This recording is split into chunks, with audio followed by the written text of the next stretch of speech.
अस्सलाम वालेकुम। मैं गुलाम गोसरंजर, ये मेरा यूट्यूब चैनल है मैथमेटिक्स एमयूएल के नाम से। तो आप बंदा मेरा चैनल सब्सक्राइब कर लो, साथ में लगे बेल आइकन के बटन को प्रेस कर ले ताकि मेरी हर नई आने वाली वीडियो आपके पास सबसे पहले पहुंच सके।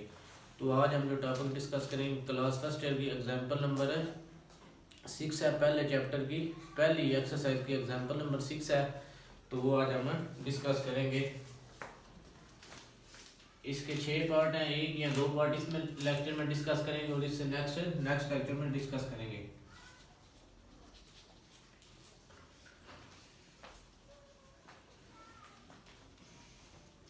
हमने प्रूव करना है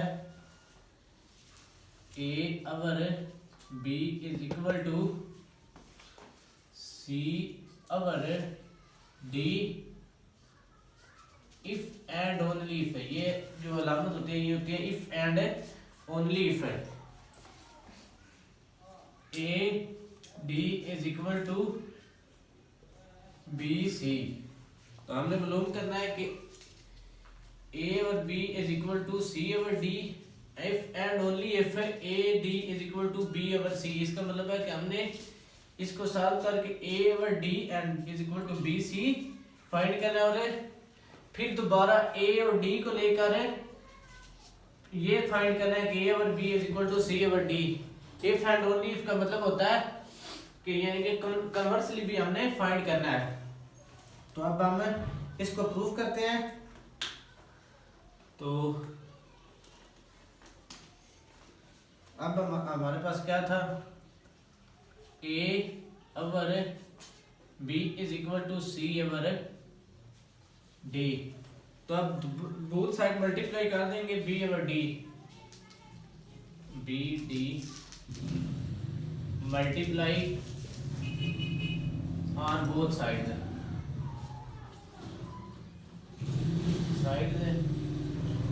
तो ये आ गया A over B dot multiply आ गया B over D is equal to C over D multiply B dot D। ठीक है, तो अब इसको लिख लेंगे A मल्टीप्लाई बाई 1 है। अगर B करें तो कोई फर्क तो नहीं ना पड़ता है, A के साथ अगर 1 को मल्टीप्लाई कर दें तो फर्क नहीं पड़ता। और B dot D is equal to C multiply by 1 or D B dot D. तो अब हम इस तरह करेंगे कि ए को बाहर ले आए, B 1 over B multiply by B dot D आ गया is equal to C dot 1 over D B D. सही है, तो अब ये बी से कट गया तो ये आ गया ए डी और अब दूसरी साइड पे है सी डॉट, ये डी और डी से कट गया। अब ए डी आ गया तो ये क्या बच गया सी डॉट सी बी। तो अब आ गया हमारे पास A D is equal to C B. तो हमने क्या फाइंड करना था, A D is equal to B C. तो अब जो A D is equal to B C, A D is equal to B C या सी बी आई, ये दोनों इक्वल ही होते हैं। तो अब हमने सबसे पहले क्या ली थी, A over B is equal to C over D हमारे पास गिवन था। हमने फाइंड ये करना था A D is equal to B C. तो हमने बी डी मल्टीप्लाई किया दोनों साइड पे मल्टीप्लाई किया तो A over B dot B D is equal to C over D dot B dot D. अब ये बी अगर इस सारी वैल्यू को 1 के साथ मल्टीप्लाई कर दे तो फर्क नहीं पड़ता।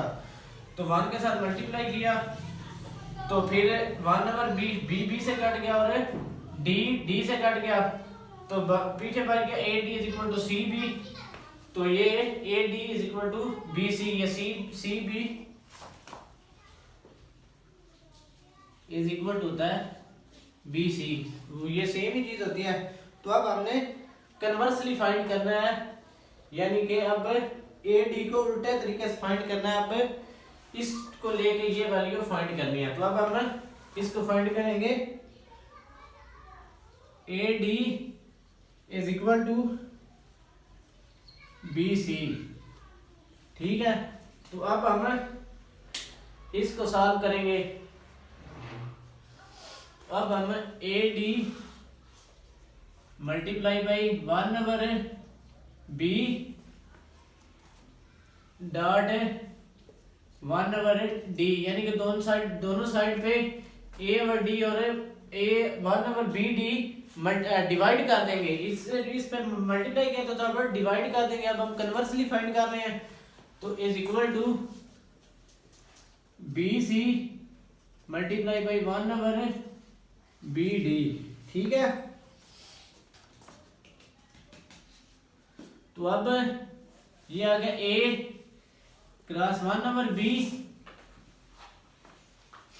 फिर साथ डी डॉट 1 डी आ गया is equal to B 1 B C 1 D आ गया, सही है। तो अब इनको अलग अलग लिखने हैं। ये पहले A dot 1 B dot D is equal to 1 D. तो अब हम ये डी जो है ये डी से कट गया, तो ये क्या बच गया, ए मल्टीप्लाई बाई 1 और मल्टीप्लाई बाई 1, तो क्या रहेगा A over B is equal to same इस तरह, ठीक है। ये बी और ये बी आपस में काट के 1 multiply by C multiply by 1 is equal to 1 है, और नीचे डी बच गया था, तो ये आ गया सी डी। तो हमने क्या फाइंड करना था, ए डी को is equal to B C. तो हमने ये दोनों चीजें लेके हमने फाइंड करनी थी, ए और बी इज इक्वल टू सी और डी। तो ये हमने फाइंड कर दी। पहले हमने इसको लेके ये फाइंड किया, अब इसको लेके हमने ये फाइंड कर दिया। तो मैं उम्मीद करता हूँ कि ये इसका पार्ट एग्जाम्पल की पार्ट 1 था, तो ये आपको अच्छे तरीके से समझ आ गया होगा। तो अब हम इसी का पार्ट 2 डिस्कस करेंगे। तो वो पार्ट 2 इसका क्या है,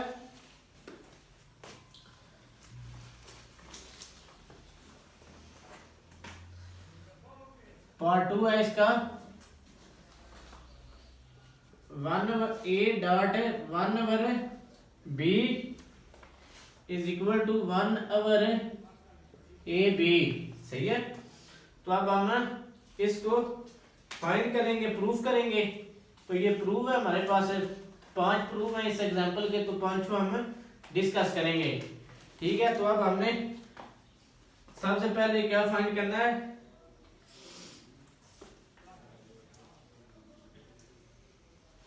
अब हम इसको मल्टीप्लाई कर देंगे, मल्टीप्लाई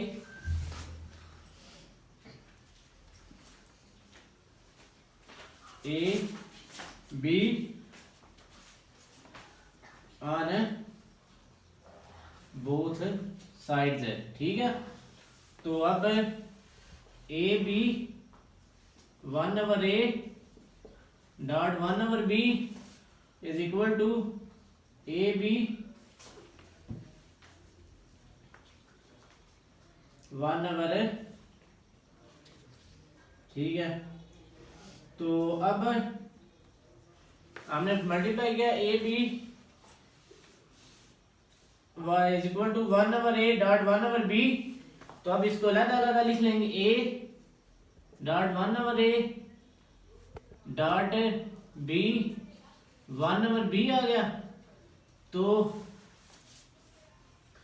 ये काट के आपस में, ये भी दोनों काट गया, तो ये क्या बच गया, 1 multiply by 1 is equal to 1 है। तो ये जब 1 बच गया तो ये 1 क्या होगा, दोनों साइड पे, इस साइड पे भी जब ए और बी डॉट ए और बी करना था 1 ओवर, ठीक है, 1 ओवर ए और बी करना था, तो इस साइड पे भी क्या आना था, 1 ही आना था। तो अब इससे ये फाइंड हो गया कि ए बी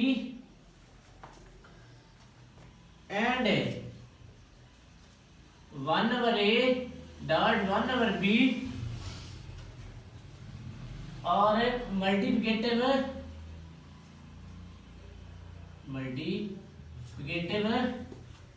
इनवर्स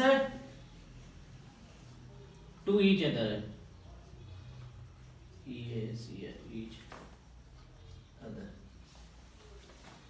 ये जब इसको मल्टीप्लाई किया तो ये दोनों साइड में 1 नहीं आया तो सेम आया, तो इससे पता चल गया कि a और b 1/a.1/b और a b दोनों एक दूसरे क्या है, मल्टीप्लिकेटिव इनवर्स हैं, क्योंकि जब दोनों को मल्टीप्लाई किया तो इनका आंसर ये a और b और इससे मल्टीप्लाई किया तो इन दोनों का आंसर क्या है, 1 है। तो इससे हमें मालूम हुआ था कि ये दोनों एक दूसरे के मल्टीप्लिकेटिव इनवर्स हैं, ठीक है। तो 1/, हमारे पास हमें पहले भी पता था 1/ab = किस तरह होता है, 1/a.1/b। तो यही हमने मालूम भी करना था ऊपर कि 1/ab = 1/a.1/b। तो ये पहले ये प्रूफ था कि 1/ab होता है 1/a.1/b। तो ये दोनों प्रूफ वेरी सिंपल थे। तो मैं उम्मीद करता हूँ कि आपको समझ आ गई होगी कि पहला तो हमने प्रूफ किया, दूसरा ये था कि 1/a.1/b = 1/ab, ठीक है। हमने दोनों साइड में पहले a b लेकर चेक किया तो ये एक दूसरे a b से मल्टीप्लाई किया दोनों साइड में, तो वो आपस में 1 बने, तो 1 आने से इसका मतलब है कि उनका मल्टीप्लिकेटिव इनवर्स है ए बी जो है वो 1/a और 1/b एक दूसरे के मल्टीप्लिकेटिव इनवर्स हैं। तो अब तो दोनों एक दूसरे के इनवर्स हैं, तो इसका मतलब है कि 1/ab अगर जहाँ पर ये लिखा होगा 1/ab पहले हमारे पास ठीक है प्रूफ है 1/a.1/b इस तरह लिखा होगा, तो हमने प्रूफ ऑलरेडी यही करना था कि 1/ab = 1/a.1/b। बस उम्मीद करता हूँ कि आपको अच्छे तरीके से समझ आ गई होगी। Thank you.